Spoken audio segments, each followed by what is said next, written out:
Lamborghini is parked outside a five-star hotel in Mayfair.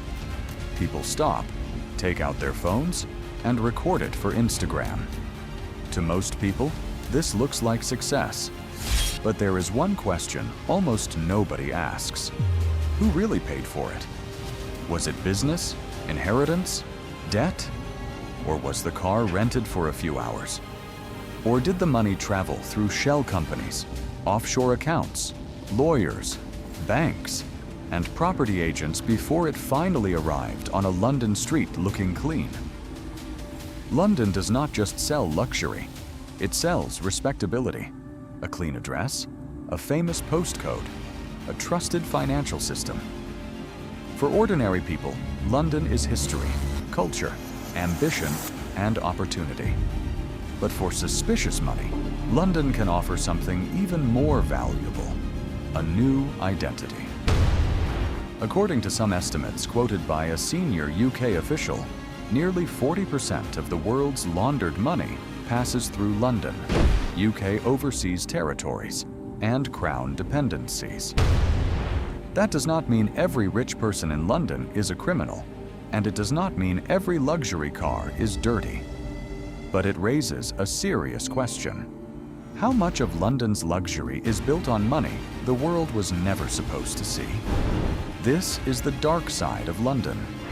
When people see London online, they see Mayfair hotels, rooftop dinners, designer stores, private clubs, expensive watches, and supercars parked outside buildings most people will never enter. The city looks polished and clean. But luxury has a strange power. It makes people admire first and ask questions later.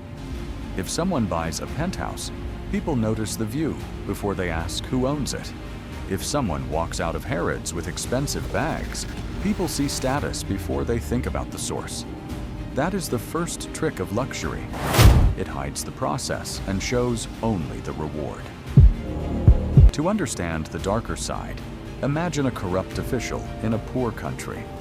His people need hospitals, schools, roads, clean water, and basic services. But instead of serving them, he steals from the system that was supposed to protect them.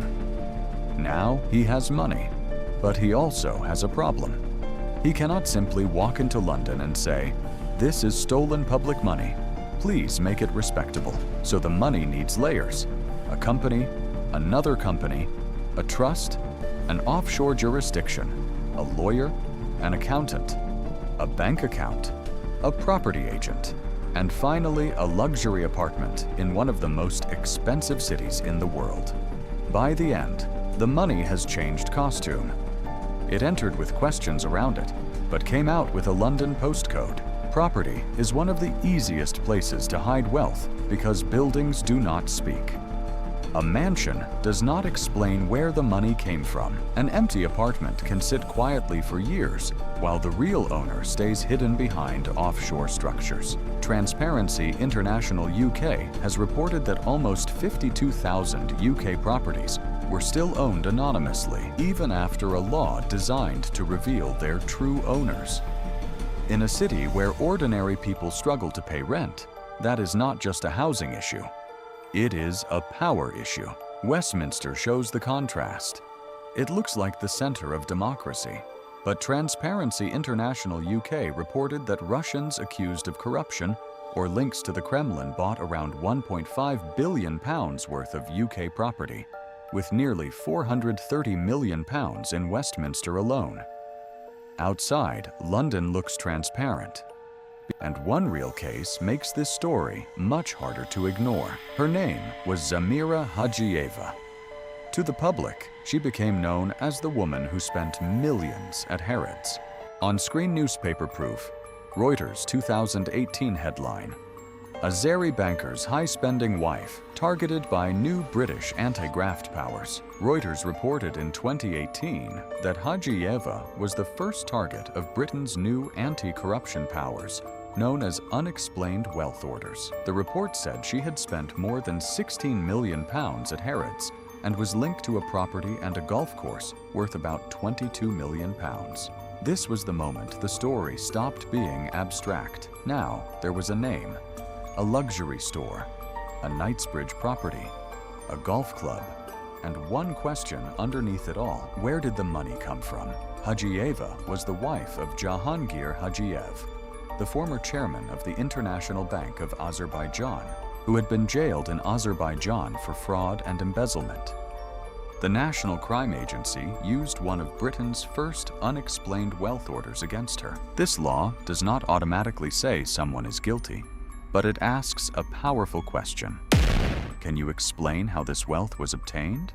In 2019, The Guardian reported that a 107-page Harrods shopping list had been released in court. The spending included luxury jewelry, designer fashion, expensive food, chocolates, tea and coffee, and major spending in the toy department. This is what made the case so powerful visually. Luxury was no longer a vague idea. It became receipts, numbers, shopping bags, and a lifestyle so expensive that one department store bill looked like the budget of a small business. Years later, the case reached another turning point. On-screen newspaper proof: jailed banker's wife forfeits £14 million London house and golf course after McMafia order. In 2024, Sky News and The Guardian reported that Hajiyeva agreed to forfeit a £14 million Knightsbridge house and a golf club after a long National Crime Agency investigation. But it is important to say this carefully. Her lawyers denied wrongdoing, and the settlement did not make a finding about whether she personally knew how the properties were paid for. The point is not that every rich person in London is corrupt. The point is that luxury, property, offshore structures, banks, legal systems, and unanswered questions can all appear in the same story. That is why this case matters. It turns the hidden system into something visible: a famous London store, a luxury home, a golf club, a court order, and one question: where did the money come from? But London's luxury problem is not only about dirty money. It is also about fake status. Today, you do not need to be rich to look rich. You need the right camera angle, a rented car, a borrowed designer bag, a hotel lobby, and the confidence to sell an illusion. The viewer does not see the invoice, the debt, or the insecurity.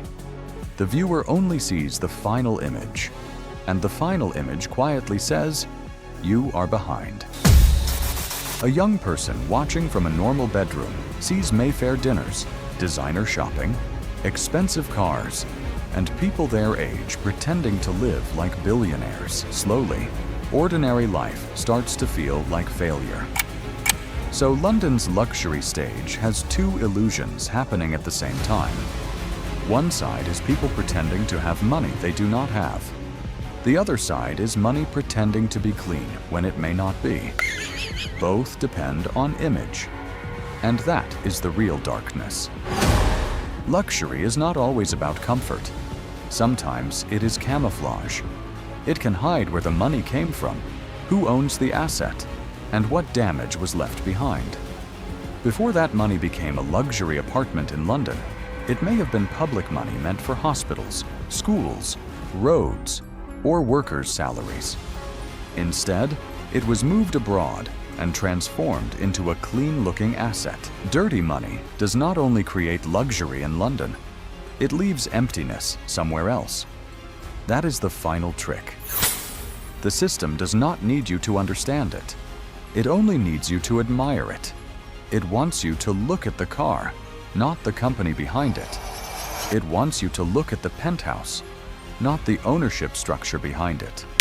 It wants you to look at the lifestyle, not the debt, secrecy, crime, or stolen wealth underneath. London is still a great city, but behind the lights and luxury stores, there is another map. Offshore companies, hidden owners, suspicious wealth, fake status, and images that were never fully real. This is the dark side of London's luxury. But London is not the only place where luxury hides a darker truth. Before this, I exposed the dark side of Dubai, a city built on dreams, money, power, and hidden suffering. So if this video opened your eyes, watch that documentary next, because every powerful city has two maps: the one tourists see, and the dark map underneath. Subscribe to the Dark Map.